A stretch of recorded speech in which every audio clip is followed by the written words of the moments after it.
The afternoon sun blazed mercilessly over Ouagadougou, its rays scorching the dusty streets of Burkina Faso's capital. Yet beneath the harsh glare, the city pulsed with its usual rhythm of quiet dignity and resilience. The bell at Imam Malik Middle School rang sharp and clear, releasing a flood of children through its weathered gates. Among them walked 14-year-old Aminata Traore, her school bag slung casually over her shoulder, a mathematics textbook clutched in her small hands, and an innocent smile lighting up her face. She was more than just another student heading home. She was the youngest sister of President Ibrahim Traore, the man who had become the symbol of Africa's new awakening. Their father had loved her with fierce tenderness, and now her brother carried that same protective devotion. Every evening, Ibrahim would sit beside her, helping with homework, sharing stories from around the world, and often saying with gentle affection, "You're not just my sister, Aminata. You are my greatest weakness and my strongest motivation." Aminata would laugh, her eyes sparkling with trust. "My brother is my guardian. As long as he's here, no one can even touch me." That fateful Thursday, as she emerged from the school's iron gates, she called out to her best friend Fatina, "I have a math exam tomorrow. Brother will help me study like always. I'll be home before evening prayers." She set off on her usual route home, the same neighborhood streets she had walked 1,000 times before, past the familiar baobab trees and the small bakery where she often bought sweet cakes for her mother. But today, an unfamiliar silence followed in her wake. The time between 3:30 and 4:30 p.m. was typically the liveliest hour in this district. Children laughed their way home, vendors called out their wares, and mothers prepared evening meals. But on this day, an eerie stillness had settled over everything. Security cameras that should have been watching had mysteriously gone dark. Guards who should have been alert were nowhere to be seen, and Aminata walked alone through streets that felt suddenly hollow. When evening prayers came and went at 4:45 p.m. and Aminata's mother, Mariam, found herself staring anxiously at the door, a cold dread crept into her heart. She immediately called the president, her voice trembling with fear. "Ibrahim, Aminata hasn't come home yet. Her phone is switched off. Something is wrong." At that moment, President Ibrahim Traore was deep in a crucial security briefing with his defense minister. Files were spread across the polished conference table, the national flag hung solemnly in the corner, and military advisors presented their strategic plans. But his mother's trembling voice shattered everything. The careful protocols, the presidential composure, the weight of state affairs. "Contact Mamadou immediately. Activate emergency protocols," he commanded, his voice cutting through the meeting like steel. He pushed back his chair, closed the files, and abandoned the unfinished briefing. By 6 p.m., every major road in Ouagadougou was flooded with police, special forces, and intelligence units. Every traffic camera was scrutinized, every bus station searched, every possible lead followed. But the most chilling discovery awaited them. All the security cameras along Aminata's route from school had simultaneously gone dark at exactly 3:25 p.m., as if someone had pressed a master switch to blind the entire surveillance network. Security Chief Mamadou arrived with devastating news. "Sir, both school guards were found unconscious. There are injection marks on their bodies. The drug was so potent that neither has regained consciousness." President Traore's eyes turned to ice, his voice dropping to a deadly whisper. "This isn't a kidnapping. This is a declaration of war, and the enemy knows exactly what my greatest weakness is." In that moment, 3 identities warred in Traore's heart: the father, the brother, and the president. Each demanded different responses, but one truth became crystal clear. Aminata's abduction was not an isolated crime, but the opening move in a larger, more sinister game. He sank into his chair, buried his face in his hands, and looked up toward heaven, making a solemn vow. If they have harmed even a hair on my sister's head, I will erase their bloodlines from this earth. President Ibrahim Traore severed all ties with sleep that night. His sister, his blood, his soul's vulnerability was somewhere in the darkness, in unknown hands, in unimaginable circumstances. He now stood in the presidential palace's war room, surrounded by screens displaying live footage from every corner of Ouagadougou. Each image felt like a mockery of his helplessness. Security Chief Mamadou activated a large screen.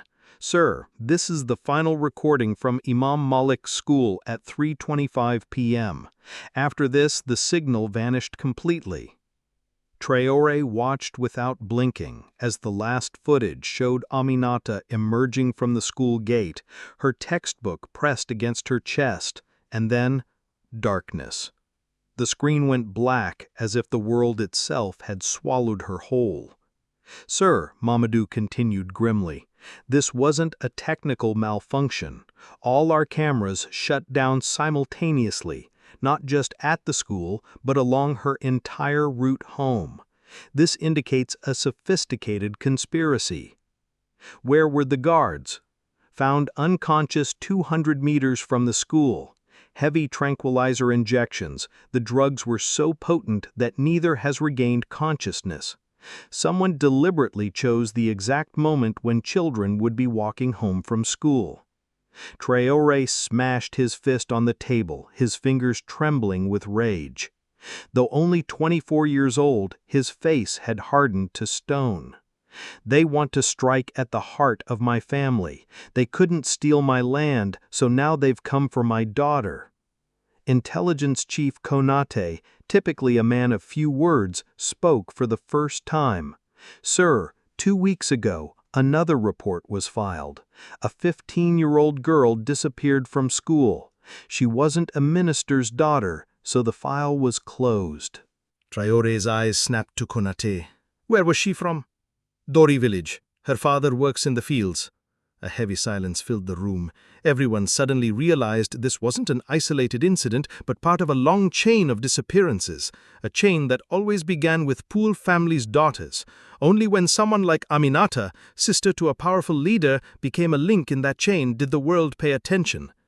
"They've looted our resources." Traore's voice hardened. "I fought back. They sold our land. I reclaimed it. But now," his voice became steel, "now they dare to touch our daughters." Mamadou quickly interjected. "Sir, we've issued alerts at all airports. Every passport, every face is being scanned. No movement out of the country will escape our notice.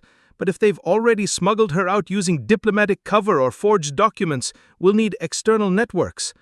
Traore contemplated for several long moments, then spoke with profound determination.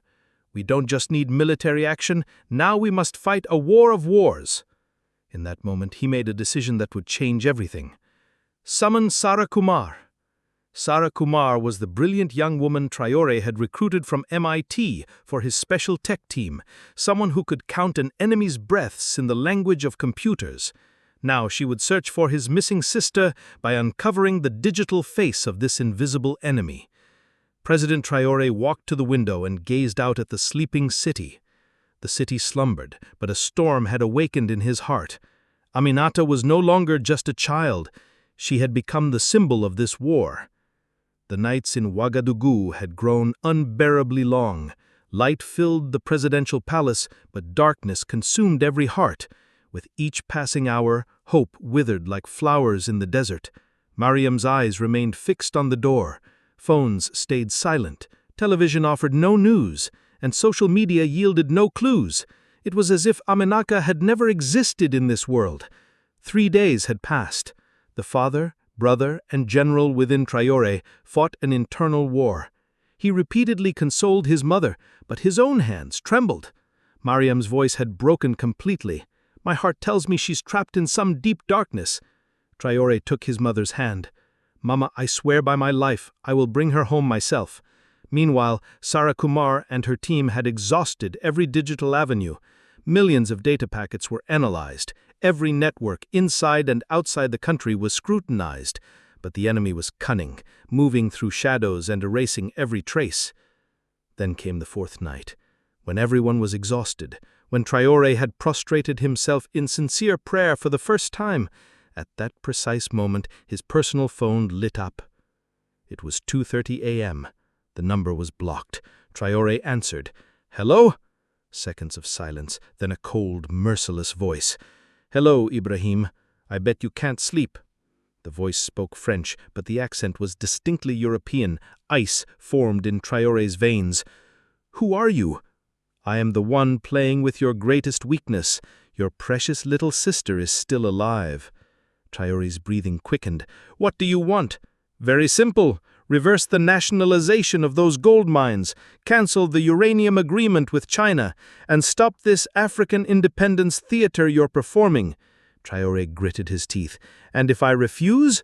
Silence, then that same chilling voice. "Then your sister will become very successful in Amsterdam. A 14-year-old African girl is a very valuable product." Traore's hands began to shake. "You have exactly 72 hours. Think carefully." The call ended. Traore gently placed the phone on the table, then covered his face with both hands. Long moments of silence passed, broken only by the ticking of the clock. Then he slowly opened his eyes. Something had fundamentally changed. His silence no longer held patience, it held war. "No, I am no longer the prey. Now I am the hunter." After the phone call, the fire in Ibrahim Traore's eyes wasn't born of anger.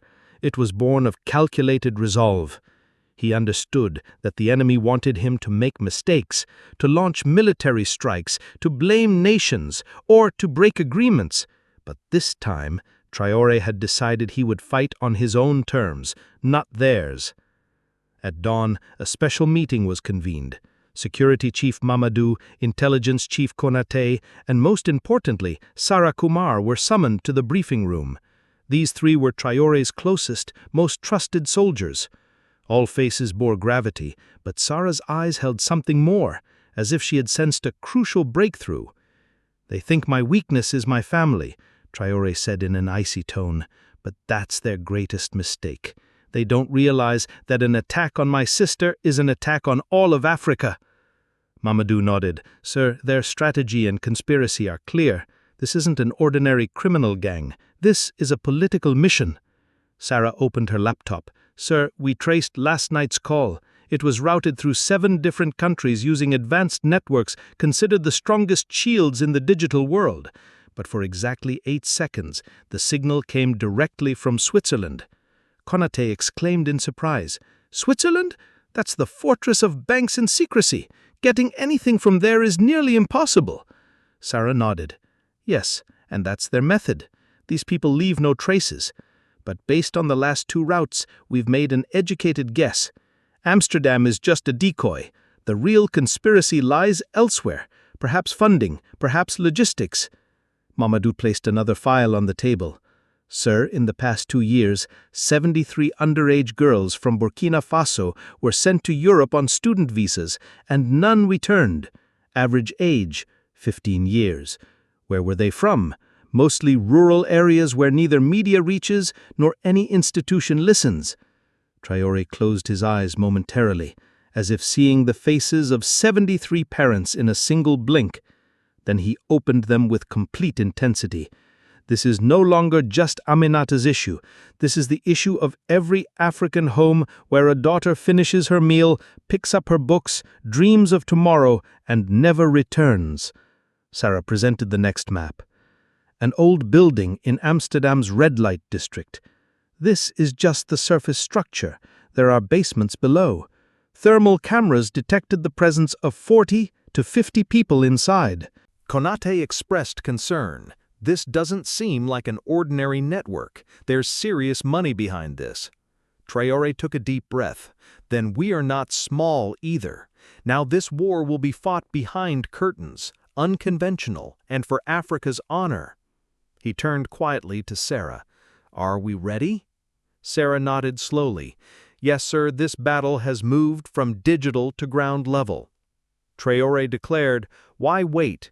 We won't just free our daughters, we'll expose the monsters who trade them and show the entire world that we can protect not just our gold and uranium, but our daughters too." This was no longer an operation, it was the first breath of a revolution. Sarah Kumar and her team worked tirelessly in the president's secret cyber lab. 6 screens blazed before them, each displaying different digital maps, signals, and torrents of coding lines. She knew time was running short, but the enemy had given them 72 hours. But this was no longer a time for waiting, it was time for action. "Sir," Sarah reported, "we've retracked that same signal from Switzerland. It contained a specific frequency used only in select European networks. When we cross-referenced it with crypto data, one name appeared repeatedly: Amsterdam's red light district."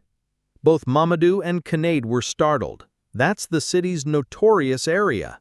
"Yes," Sarah continued, "but this building isn't ordinary. From outside it looks like an old factory, but inside it's equipped with modern security systems." She displayed thermal images on screen. "We have solid evidence of human presence in the lower basements, approximately 45-50 people, mostly young girls."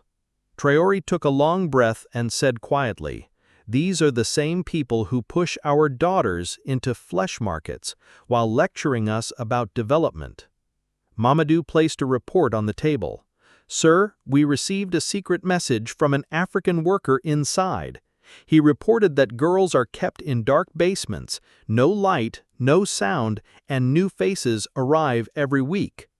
"Did he say anything else?" "Yes, they're often taken to other cities under the guise of medical checkups and never return." Traore's eyes filled with moisture. "This isn't just physical slavery, it's the trafficking of souls. Our children aren't just being sold, their humanity is being crushed." Sarah revealed another discovery. "We found videos being sold on dark web channels. Some faces are African girls, and one face resembles Aminata. We're confirming their authenticity, but if this is her, we have very little time." Traore made an immediate decision. "Now we need international help, but without noise. The UN or European Union can't openly support us because some within their ranks protect this network." Mamadou asked, "Then what do we do?" Traore placed his fingers on the table. "We'll create an African Union. Burkina Faso won't fight alone." Konate questioned, "Which countries should we include?" "Ghana, Mali, Senegal, Chad. All the countries whose daughters have similarly disappeared, whose files still sob in closed cabinets." Sarah nodded. "We'll need covert non-governmental assistance such that no one suspects who's masterminding this operation." A new determination gleamed in Traore's eyes. "This is no longer just a war to save my sister. This is settling accounts for all those daughters whom even their parents' prayers couldn't save, who were swallowed by the darkness of oppression." The room fell silent for a moment, filled only with the ticking of Sarah's keyboard. Then Traore declared, "We'll infiltrate the enemy's shadows, but the light will be ours."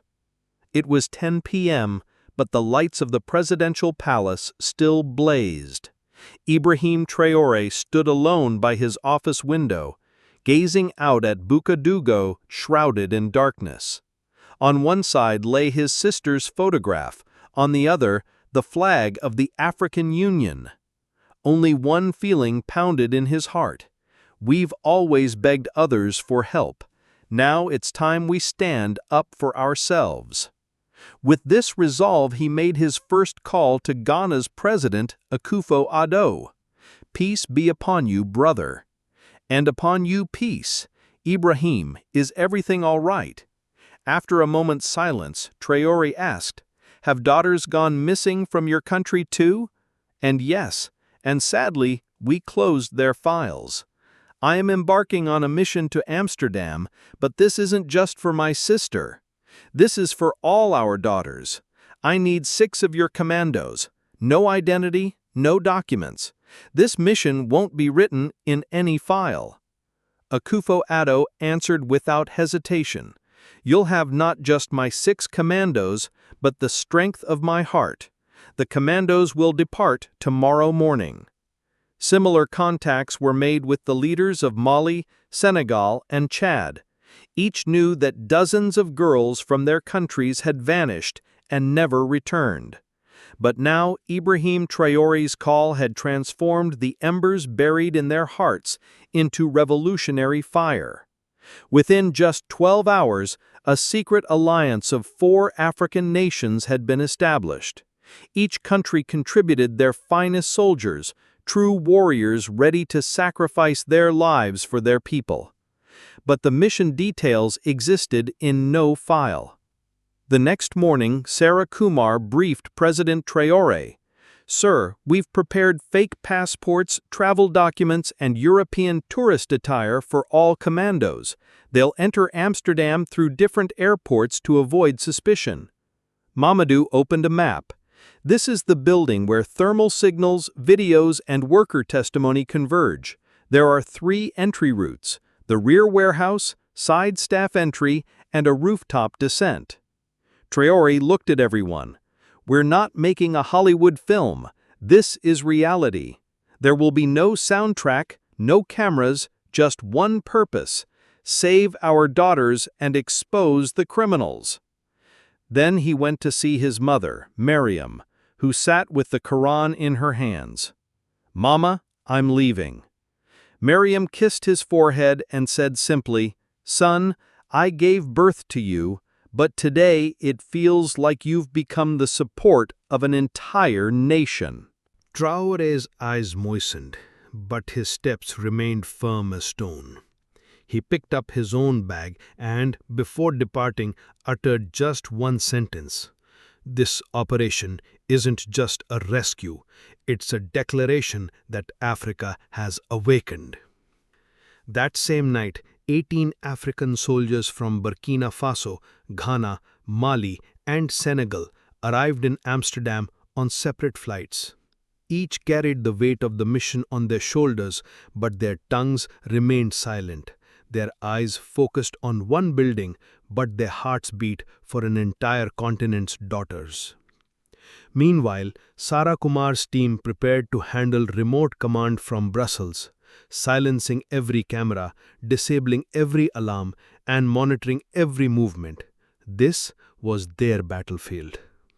Now it was time to write a dark night in the City of Lights. Amsterdam's nights typically sparkle with vibrant life, but that night, an eerie silence had settled over the red light district. Raindrops created a soft musical rhythm on the streets, yet no one knew that within those very raindrops, Africa's most silent but most significant operation in history was about to begin. At 3:02 a.m., Sarah Kumar's voice echoed from remote headquarters. "All teams in position, systems down, surveillance disabled. You are now invisible to human eyes, only under God's watch." Alpha team entered through the rear warehouse. Bravo team came through the side street stairs. Charlie team, tasked with finding Aminata, descended from the roof using ropes.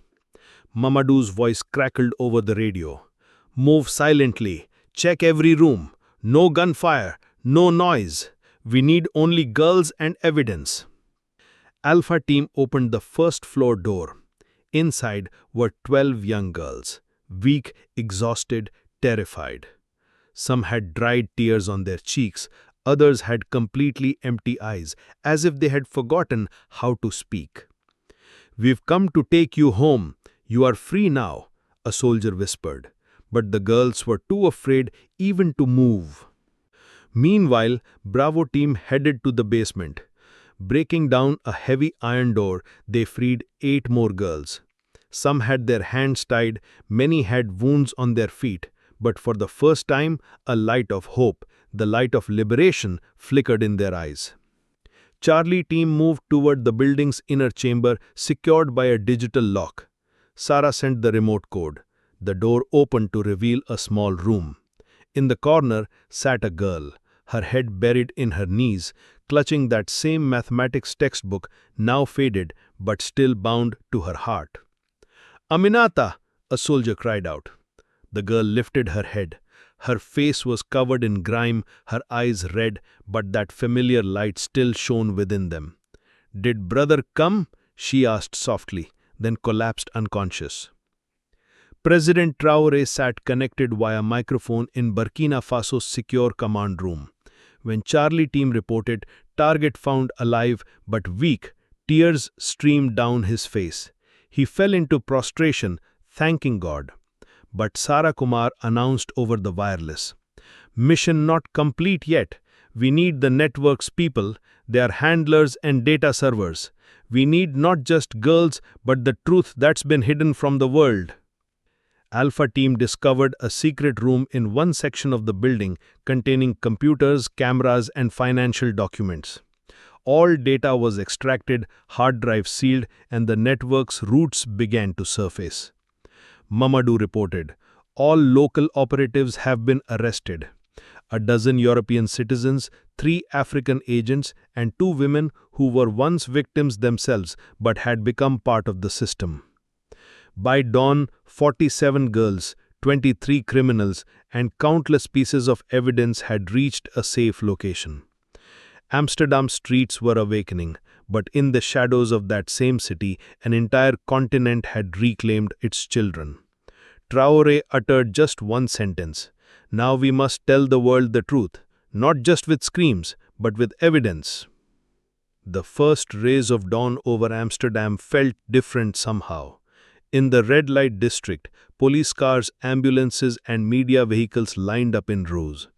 Outside an old building, 47 young girls emerged, wrapped in blankets, walking with support, some crying silently. The world's major news channels broadcast breaking news. Human trafficking network exposed in Amsterdam, 23 arrested. Initial reports mentioned no specific country. Police stated it was an international operation and promised details soon.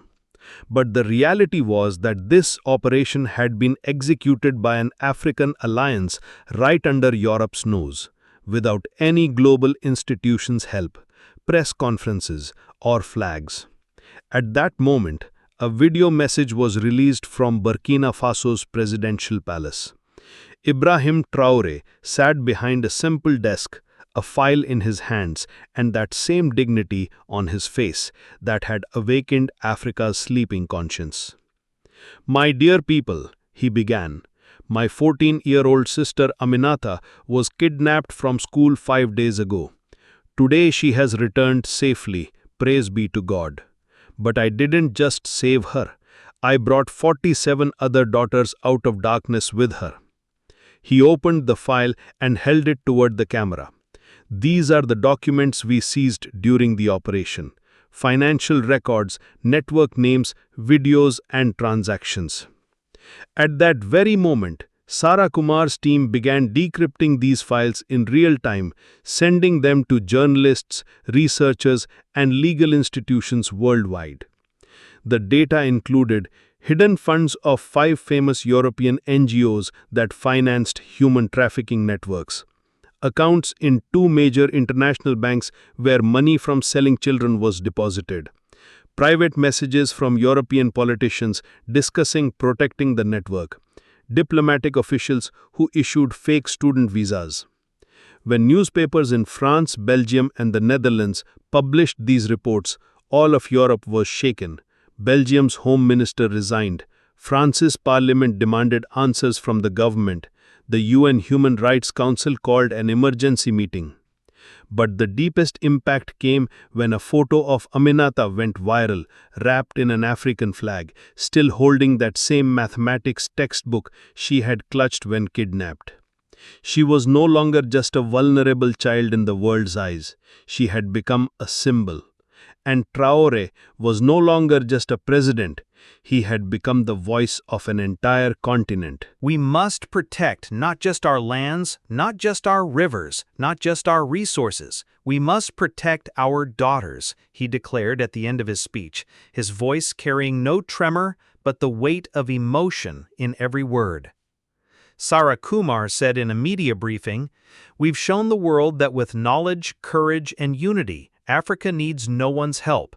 We can save our own children and bring criminals to justice." The Amsterdam operation wasn't just an action, it was Africa's declaration of self-respect and dignity. After the operation, an unusual silence settled over every corner of Africa. No country offered congratulations, no Western power issued condemnations. The media reported facts, but in hushed tones, as if a cold blanket of shame had been spread over Europe. But Africa was no longer silent.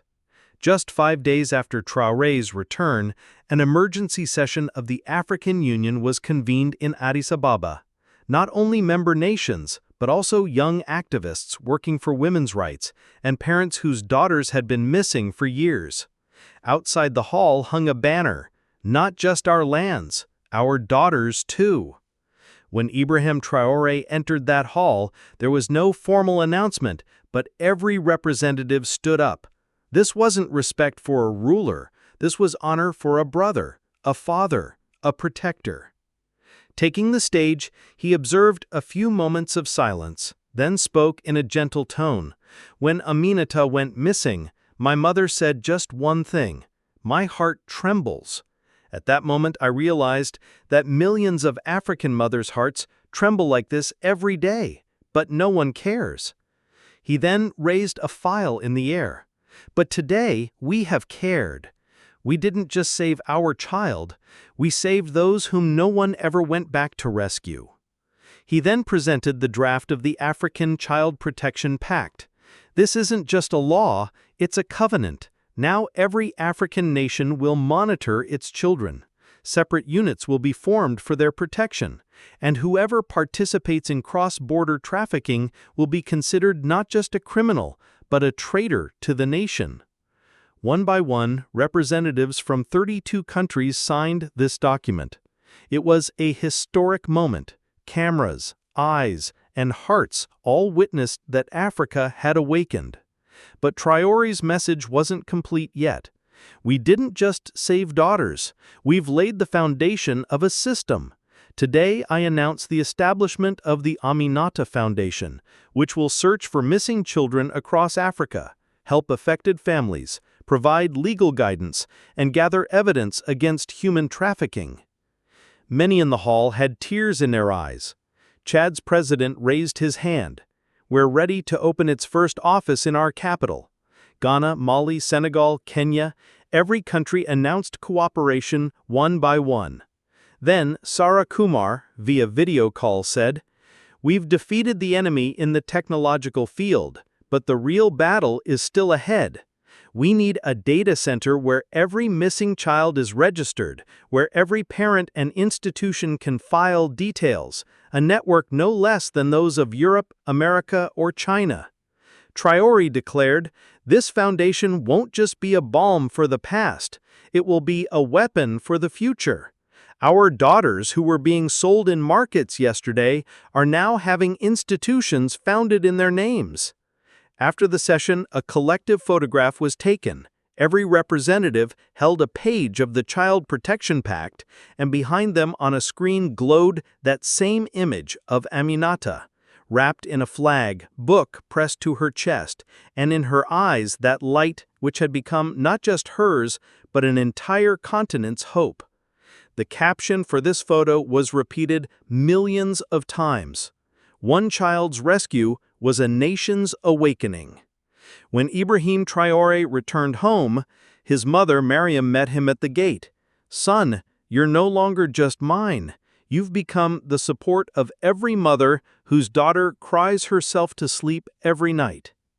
That night, Traore personally approved the foundation's first budget and ordered, "Every one of our embassies will now have an Aminata section."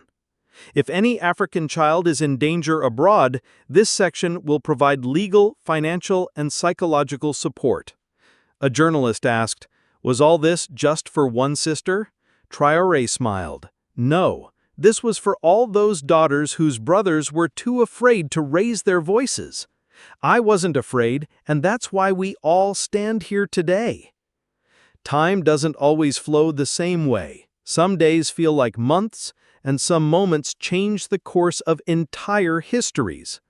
After Aminata's return, time seemed to have stopped in Burkina Faso, but across every corner of Africa, a new movement, a new wave, a new awakening was rising.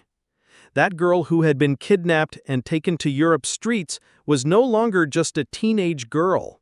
She had become a symbol, a face in which every African mother saw her daughter, every brother recognized his passion, and every nation awakened its conscience. The day Aminata first returned to Imam Malik's school in Ouagadougou was special. Every student stood at the gate, teachers held flowers, and a banner hung above the school. "Welcome our light, Aminata." Wearing a white headscarf, carrying that same old mathematics textbook, she entered the school shyly. That same book she had clutched when kidnapped was no longer just a symbol of education, but a message of patience, courage, and hope. Journalists came for interviews, but the principal clearly stated, "She's not just a symbol, she's a student. Let her live her life." But Aminata didn't remain silent. A few days later, she released her own video message. "I was rescued, but only because my brother was president. Millions of girls are still in those darknesses where there are no doors, no voices. I want to speak for all of them." This video went viral within hours, and people called her the resilient girl. But Aminata never called herself just a rescued girl. Instead, she said, "I'm not just a rescued girl, I'm a protected girl, because now all of Africa stands behind me." 6 months later, at the United Nations General Assembly, world leaders discussed their agendas: climate, trade, Security Council reforms. But when Ibrahim Traore approached the microphone, the atmosphere of the hall changed. No PowerPoint, no graphs, just one photograph, Aminata's photograph, with a book in her hands and Africa's flag behind her. This isn't just a picture of one child, it's a mirror. If you look carefully, you'll see your nation's daughter, your humanity, and your silence reflected in it. For years, we dreamed of development, but our daughters paid the price. Their bodies were sold, their souls crushed, and your systems remain spectators. But we will no longer remain silent. When he declared, "We are now building a world where whoever touches our children will be answerable not just to the law, but to conscience itself," silence fell over the hall, followed gradually by thunderous applause. This wasn't just a speech, it was conscience knocking. Aminata continued her education. Now 16 years old, she achieved the highest marks in mathematics and dreamed of going to MIT, not just for education, but to understand the power that shapes the world's systems. But her real purpose was the Aminata Foundation. She worked there as a volunteer, coming to the office daily, reading files, reviewing reports of missing children, and meeting mothers whose daughters were still missing. One day, a small girl came in tattered clothes and asked, "Are you the same Aminata who was rescued from captivity?" Aminata smiled and placed her hand on the girl's head.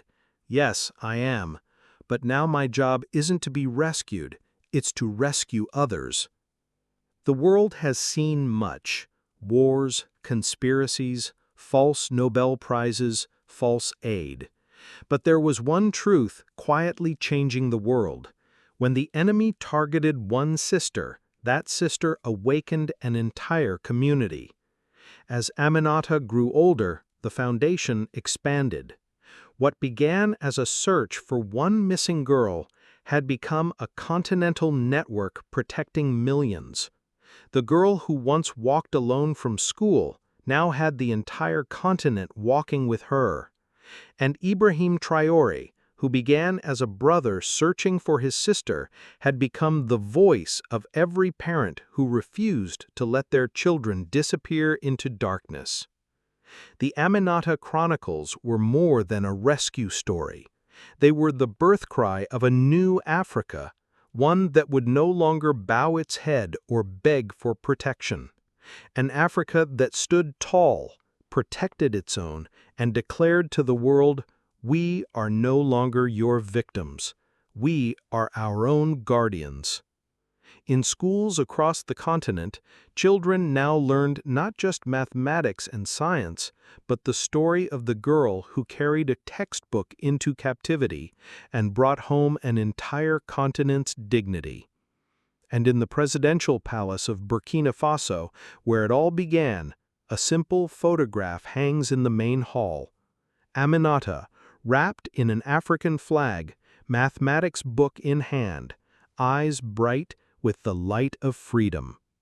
The caption beneath reads simply, "From one sister's courage, a continent's awakening." This is the story of how one family's love became a continent's revolution, how one sister's rescue became millions of daughters' protection, and how Africa finally said, "No more." Years later, as President Traore addressed the United Nations for the final time before stepping down, he carried with him not speeches or statistics, but a simple photograph of his sister Aminata, now Dr. Aminata Traore, holding her PhD in computer science from MIT, standing beside the continental headquarters of the Aminata Foundation in Accra, Ghana. 10 years ago, he began, his voice carrying the weight of a decade's transformation. A 14-year-old girl was kidnapped from her school in Ouagadougou. Today, that same girl has built a digital fortress that protects over 50 million African children through real-time monitoring systems, cross-border alert networks, and AI-powered threat detection. The assembly hall was silent, understanding they were witnessing the closing chapter of one of the most remarkable leadership stories of the 21st century. When they took my sister, they thought they were breaking our spirit. Instead, they awakened a sleeping giant. The Aminata Foundation now operates in 47 countries, has reunited over 12,000 missing children with their families, and has successfully prosecuted 847 human trafficking networks across 3 continents. He paused, looking directly at the European delegation. The data we seized that night in Amsterdam led to the collapse of trafficking networks in 23 countries, the closure of 156 illegal operations, and the recovery of over $2.3 billion in seized assets, all of which now funds child protection programs across the Global South. Back in Ouagadougou, Dr. Aminata Traore sat in her high-tech command center, surrounded by screens displaying real-time data from across Africa. At 24, she had become the youngest person ever to address the UN Security Council, not as a victim, but as an expert on international security and child protection. Her mathematics textbook, the same one she had clutched during her captivity, now sat framed on her desk, a reminder of how far she had traveled from that frightened schoolgirl to the continent's leading advocate for children's rights. "Ma'am," her assistant Sarah Jr., named after Sarah Kumar, who had become like an aunt to Aminata, announced, "We have a code red alert from Lagos." Aminata's fingers flew across the keyboard. Within seconds, she had accessed satellite feeds, activated ground teams, and coordinated with Nigerian authorities. A 13-year-old girl who had gone missing from her school was located within 47 minutes, thanks to the continental early warning system Aminata had designed. This is base to Lagos team. Target located, coordinates sent to your devices. Local police have been alerted. Remember, no media, no celebration until she's safely home with her family. Through her earpiece came the response, "Copy that, base. Operation successful. The child is safe." Aminata closed her eyes for a moment, offering a silent prayer of gratitude. 10 years ago, she had been that child. Today, she was the shield protecting thousands of others. The Aminata model, as it came to be known in international development circles, had fundamentally changed how the world approached child protection. Unlike traditional aid programs that operated through Western NGOs, the Aminata Foundation was entirely African-led, African-funded, and African-operated. The foundation's success had sparked similar movements across the global south. In Bangladesh, the Rashida Initiative protected girls from trafficking to Middle Eastern countries. In Colombia, the Maria Network safeguarded children from drug cartels. In the Philippines, the Luz Alliance fought against child labor in manufacturing. At the annual African Union Summit in Kigali, Rwanda, President Paul Kagame opened his remarks by stating, "The Traore doctrine has proven that when we protect our most vulnerable, we build our strongest foundations. Africa no longer exports only resources, we export solutions." The exposure of the Amsterdam network had triggered a domino effect across Europe. Parliamentary investigations in 7 countries led to the resignation of 12 ministers and the dissolution of 4 major NGOs found to be complicit in trafficking operations. The European Parliament had been forced to pass the Transparency and Aid Operations Act, requiring all European organizations working in Africa to submit to African oversight, a complete reversal of the traditional aid paradigm. In Amsterdam, the building where Aminata had been held was converted into the International Museum of Modern Slavery, with exhibits documenting not just historical slavery, but contemporary trafficking networks. A bronze statue of Aminata holding her mathematics book stood at the entrance, with an inscription in 7 languages, "Never again." Dutch Prime Minister Elena van der Berg, addressing the museum's opening ceremony, acknowledged, "For too long we turned a blind eye to modern slavery in our cities while lecturing others about human rights. The courage of one African family exposed our hypocrisy and forced us to confront our complicity." Sarah Kumar, now in her 40s and serving as the Aminata Foundation's Chief Technology Officer, had revolutionized child protection through technology. The Foundation's AI system, nicknamed The Guardian, could predict trafficking patterns with 94% accuracy by analyzing social media patterns, economic indicators, and migration data. The Guardian had become so sophisticated that Interpol, the FBI, and European law enforcement agencies now relied on its data for their own operations, another reversal that saw African technology leading global security efforts. Working from the Foundation's new continental headquarters in Lagos, Nigeria, a gleaming 40-story tower that had become a symbol of African technological advancement, Sarah addressed a gathering of global tech leaders. 10 years ago, we were consumers of technology designed elsewhere. Today, our algorithms protect children on 6 continents. The Foundation's mobile app, available in 127 languages, allowed parents to instantly report missing children, access legal resources, and connect with support networks. Over 200 million parents across the global south had the app installed, creating the world's largest civilian early warning system. Despite her global recognition, she had been nominated for the Nobel Peace Prize 3 times and had received honorary doctorates from universities on 5 continents. Aminata remained grounded in her original mission. Every morning, she still began her day by reviewing overnight alerts, reading messages from parents, and coordinating with field teams. Her office walls were covered not with awards or accolades, but with photographs of children who had been safely returned to their families.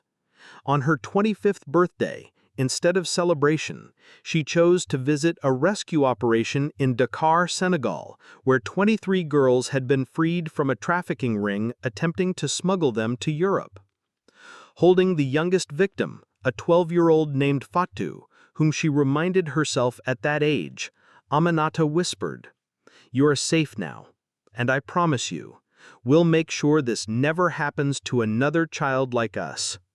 The media captured that moment, Africa's most famous survivor comforting Africa's newest survivor, two generations connected by trauma but separated by hope. As his final act as president, Ibrahim Traore established the Institute for African Leadership in Burkina Faso, with a mission to train the next generation of African leaders in what he called protective leadership, governance focused on defending the most vulnerable rather than enriching the most powerful. The Institute's first graduating class included 127 young leaders from across Africa, each committed to implementing Aminata model programs in their home countries. At the graduation ceremony, President Traore, now ready to pass the torch to his democratically elected successor, reflected on the journey that had begun with a missing schoolgirl and ended with a transformed continent. Leadership, he told the graduates, is not about power over others, it's about power to protect others. When they took Aminata, they thought they were taking our weakness. Instead, they revealed our strength. The strength that comes from refusing to accept that any child should suffer in silence. As this chronicle concludes, Aminata, now Dr. Aminata Traore, founder and director of the world's most effective child protection network, prepares for her next challenge, establishing the Global South University for Human Security, the first higher education institution entirely dedicated to training the next generation of human rights defenders from developing nations. The university's campus, rising from the outskirts of Ouagadougou, will welcome its first students next year. Its library will house not just academic texts, but the testimonies of thousands of survivors whose stories have driven policy changes worldwide. The girl who once walked alone from school now walks with millions. The brother who once searched desperately for his sister now leads a continent in protecting all its children. The mother who once feared for her daughter now sees her as a symbol of hope for mothers everywhere. On the 10th anniversary of Aminata's rescue, a ceremony was held at the African Union headquarters in Addis Ababa. Representatives from 193 countries attended, including many who had once remained silent when African children disappeared. An eternal flame was lit, not just to remember the past, but to illuminate the future. The flame burns with the names of every child who was lost, every child who was found, and every child who will be protected by the systems built from one family's love and one continent's awakening. As night fell over Addis Ababa, the flame flickered against the darkness, carrying a simple but profound message carved in the memorial stone.